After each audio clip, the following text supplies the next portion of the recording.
your butts. Let's talk about the authorship of the Gospels, shall we? Of the Gospels, Matthew, Mark, Luke, and John, none of them are eyewitness accounts, and none of them claim to be. This is demonstrably false because the beloved disciple, the author of the Gospel of John, claims to be an eyewitness. Moreover, Luke says he got his information from eyewitnesses. The author of John is not likely claiming to be an eyewitness here, nor is he claiming to be the beloved disciple. Read the verse again. This is the disciple who is testifying about these things and wrote these things, and we know that his testimony is true. A similar passage can be found in chapter 19, verse 35. And he who has seen has testified, and his testimony is true, and he knows he is telling the truth, so that you may believe. We know that his testimony is true. We know he is telling the truth. It's more likely that the author is referring to the testimony of someone else, just as the author of Luke did. The claim that John is the beloved disciple is problematic as well. In chapter 19:26, the author actually tells us who the beloved disciple is. So when Jesus saw his mother and the disciple whom he loved standing nearby, he said to his mother, "Woman, behold your son." According to the author of John's Gospel, Jesus himself identifies the beloved disciple as his brother James. There's also good reason to believe that the entire last chapter of John was a later scribal addition. This is entirely possible, as the first manuscript to record John 21 is dated around 200, and even then ends with verse 17. Of course, it's possible the end was cut off, but even still, that manuscript contains evidence of first, second, and third-hand scribal corrections. Also regarding the end of John's Gospel, writing in the year 208, Tertullian says, "And wherefore does the conclusion of the Gospel affirm, and these things were written, unless it is that you might believe, and says, that Jesus Christ is the Son of God," which describes the end of chapter 20, not 21. Just look at how chapter 20 ends. In response to doubting Thomas requesting to feel the holes in Jesus' hands, Jesus says, "Because you have seen me, have you now believed? Blessed are they who did not see, and yet believe." The chapter concludes in the next two verses. So then many other signs Jesus also performed in the presence of the disciples, which are not written in this book. But these have been written that you may believe that Jesus is the Christ, the Son of God, and that by believing you may have life in his name. Sounds like a fitting end to a gospel, but wait, there's more. Because then Peter goes fishing. Then the chapter concludes, "But there are also many other things which Jesus did, which if they were written in detail, I expect that even the world itself would not contain the book that was written." Now, as for Luke claiming to have gotten his information from eyewitnesses, there are problems with that as well, mainly in how the narratives surrounding Paul in Acts are so very different from his own first-hand accounts. It's important to keep in mind that Luke in Acts is written to one person, Theophilus, 40 to 50 years after the death of Jesus, while Paul is writing to a congregation of Christians, 20 years after the death of Jesus. That makes these differences very important. In Acts, Paul has people with him when Jesus appears to him and blinds him. He has a dialogue with Jesus. Then Jesus appears to Ananias and tells him to go to Paul and restore his sight. And then Paul spends several days with the disciples before going to Jerusalem. One great example is Paul's conversion, which is recorded 3 times in Acts 9, 22, and 26. They're all very different from each other, but all 3 of them are very different from Paul's own account in Galatians chapter 1. Now in Galatians, again, Paul's own account, he doesn't say any of that. He says Jesus was revealed to him. That's it. There's no dialogue, no blindness, no Ananias. And contrary to Acts, saying that he spent several days with the disciples, Paul says he did not immediately consult with flesh and blood, both here and in 1 Corinthians 15. There are a lot of differences like those that cannot be reconciled without adding things to the text that wasn't previously there. If you have a legendary account that records demons and miracles on nearly every page, it doesn't matter who the author is claiming to have gotten his information from when you have multiple first-hand attestations of the same accounts that was written decades earlier that do not contain stories of the supernatural. Richard Bauckham makes a convincing case the Gospels are based on eyewitness accounts. And there's nothing within the text that says anything remotely close to, hey, this is Matthew writing this. It was very common in the culture of that time period to write about yourself in third person. We see both Xenophon and Josephus doing this. Now, I'm not going to pretend I've read everything written in and around the 1st century, but I have read quite a lot, and I wouldn't say it's very common. And while I'm not sure exactly how many times Josephus switches to the 3rd person, I can say that the vast majority of his writings are in the 1st person. Here's a random passage from the Jewish War in chapter 11. Titus Caesar persuaded me frequently to take whatever I would. I thought nothing else to be of any value which I could take. I made this request to Titus. I had also the holy books. I asked of him the life of my brother. I also went once to the temple. I got all those that I remembered. I delivered them. I was sent by Titus Caesar, and as I came back, I saw many crucified. I was very sorry of this in my mind. You don't see anything like that in the Gospels, and if they were written by Jesus' disciples, you most certainly would. That's how literature worked in the ancient world. If you were someone of it who had any authority in the subject you're talking about, you wanted your audience to know that. Look at how Paul addresses his letters. I, Paul, a bondservant of Jesus Christ, do say to you. And look how many people pretended to be Paul, having the similar introduction to those letters. That's how that worked. The authors remained anonymous because they wanted to remain anonymous. Period. Moreover, within 150 years of when the Gospels were written, we have multiple authors all unanimously in agreement that the four Gospel authors were Matthew, Mark, Luke, and John. So Irenaeus' book Against Heresy is written roughly about 185 CE. This is the first time we see the Gospels mentioned as Matthew, Mark, Luke, and John, with the possible exception of the Muratorian fragment, which I'll get to in a minute.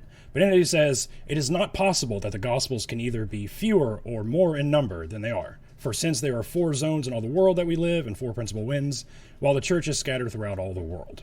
At their time, there was about 70 Gospels in circulation, but Irenaeus insisted on only using 4. In Tertullian's apologetic against Marcion, he says, of the apostles, therefore John and Matthew first instill faith into us, while the apostolic men, Luke and Mark, renew it afterwards. He makes his book easy to date because he says he's writing the 15th year of the reign of King Severus, which is approximately 208, 20 years after Irenaeus names them. Now, the Adumbrations in Epistolus Canonicus on 1 Peter 5:13 is written by Clement of Alexandria, who lived between 150 and 215. Early in his life, he went on a very long spiritual journey where he traveled to Greece, Asia Minor, Palestine, and Egypt, where he studied under a few different theologians until he arrived in Alexandria in 180. There he studied under Pantaenus and was ordained to the priesthood by Pope Julian before 183. Prior to leaving Alexandria in 203 as a result of Severian persecution, Clement wrote 3 letters. The passage in question is found in the first, the Proster Septicus, which says, these things are written in the Gospel according to Mark, and likewise in all the other Gospels. Correspondingly, although the expressions may vary slightly in each Gospel, they all show identical agreement and meaning. This text is using 1 Peter 5:13 to support his claim, but the problem is, not only is Mark never mentioned in the Gospels, but the verse in particular says that Mark is the author's son.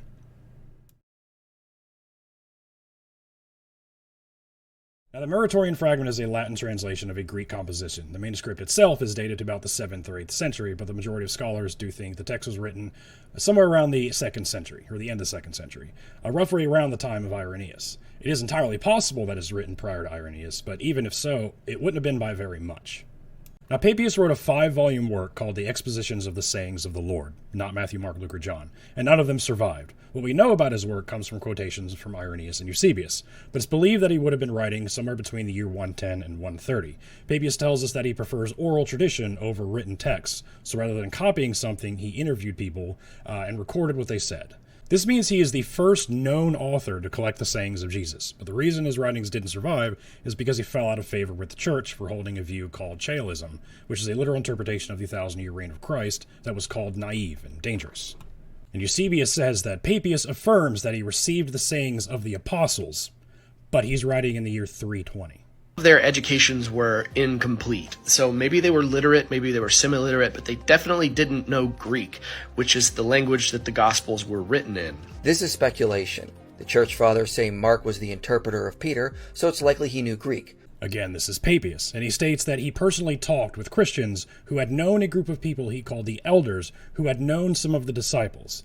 And this is what the elders had to say.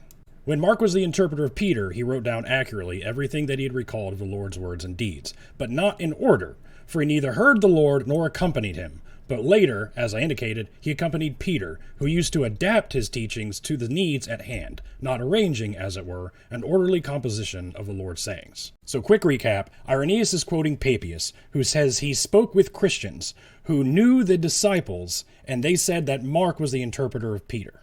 And if my math is correct, I think that would make this a 5th-hand account. Luke was a trained physician, so he probably knew Greek. Matthew, being a tax collector, kept records, so it's likely he also understood the language.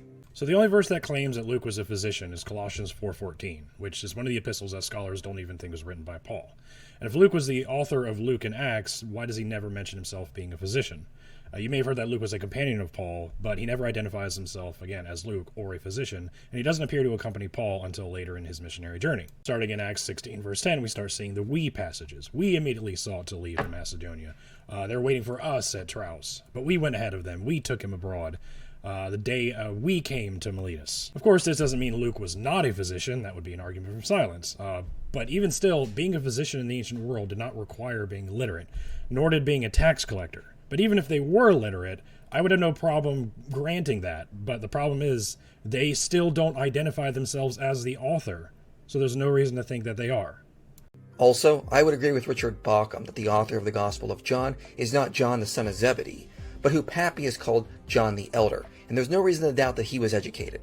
I actually tend to think that the author of John's Gospel is even more educated than the other three. The other synoptic Gospels make geographic mistakes, mistakes about the Sabbath, the Passover, and burial rituals, and John comes along and sort of corrects all of them. Now, with that being said, John, the latest Gospel, is about 95% unique from the other three Gospels. It has a lot of information in it that's not anywhere in the other three. Also, let's not forget Acts 4:13. Now, as they observed the confidence of Peter and John and understood that they were uneducated and untrained men, they were amazed and began to recognize them as having been with Jesus. The Greek word there is agrammatori and literally means without letters. They could not read or write.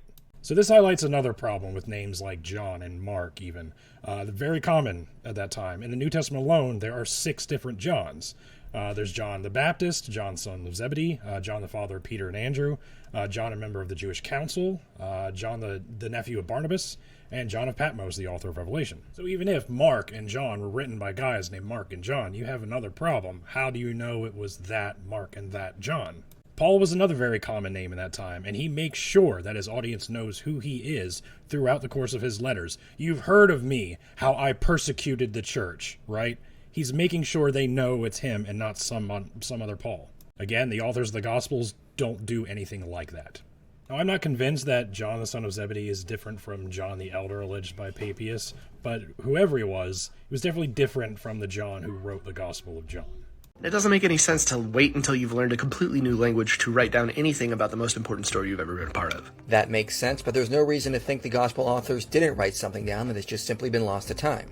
For example, the early church father Papias tells us that Matthew wrote something called the Logia in a Hebrew dialect, which may have been a list of early sayings. Yes, the full quote is, "And Matthew collected the oracles in the Hebrew language and interpreted them to the best of his abilities." But there's also something in this gospel that, even though it alleges to be what is said by Jesus, we don't find in any of the 4 Gospels. Thus, the elders who saw John, the disciple of the Lord, remember hearing him say how the Lord used to teach about these times, saying, "The days are coming when vines will come forth, with each 10,000 boughs, and on a single bough will be 10,000 branches. And indeed on a single branch there will be 10,000 shoots, and on every shoot 10,000 clusters, and every cluster 10,000 grapes. And every grape, when pressured, will yield 25 measures of wine. And when any of the saints grab holds of the clusters, will cry out, 'I am better, take me, bless the Lord through me.'" That isn't in Matthew or any of our Gospels, nor is there anything like that in any of our Gospels. So this is clearly not talking about the same Matthew that we have. Just as one more nail into the coffin that is Papias, Bart Ehrman says that we have some evidence that John had disciples. We have no evidence that they were familiar with his gospel. Scholars have almost uniformly rejected just about everything else that Papias is recorded to have said in his surviving references to his work. Now, when it comes to the claim that the Gospels were written by eyewitnesses, there's another huge problem that often gets overlooked. And it's fairly obvious, I think. And there's plenty of accounts in the Gospels where there was nobody present. Like Jesus being tempted in the desert by the devil for 40 days and 40 nights. Who told them that happened? Because we know Jesus didn't write anything. Did the devil go to them and be like, "Hey, just so you guys know, before y'all met up with him, I tempted him in the desert and he said these things." Okay? That doesn't make any sense. Jesus praying in the Garden of Gethsemane before his crucifixion. It literally says in the text that he goes to be by himself, and he tells his disciples to sleep, and then he goes off. And that's where he allegedly sweats droplets of blood. Of course, that was a later addition, but we'll get into that. So what? Did he come back and say, "Hey, guys, wake up. I'm about to get arrested, so I need to tell you this really quick. I was just sweating blood because I was praying so hard." So make sure you write that down in 30 so years in another language, if you could. That would be great. Now, when it comes to Mike Jones of Inspiring Philosophy, I have some appreciation for him because he puts more effort into his arguments than most apologists out there. But that's kind of a double-edged sword, because the more you know, the more you have to ignore in order to make your information. You don't get to play the ignorance card. I didn't know that card. Mike Jones almost certainly knows everything I've said in this video. As a matter of fact, I know he does. But he doesn't tell you any of it. He doesn't bring that up because it's counter to his argument. Maybe he has before in other videos, I'm not sure, but he definitely didn't in this one. He only picks what information he wants you to have to support his arguments. He doesn't show both sides. But that is the nature of apologetics. It is a dying field. Slowly but surely, a dying field. And cherry-picked information is what is needed to keep it on life support.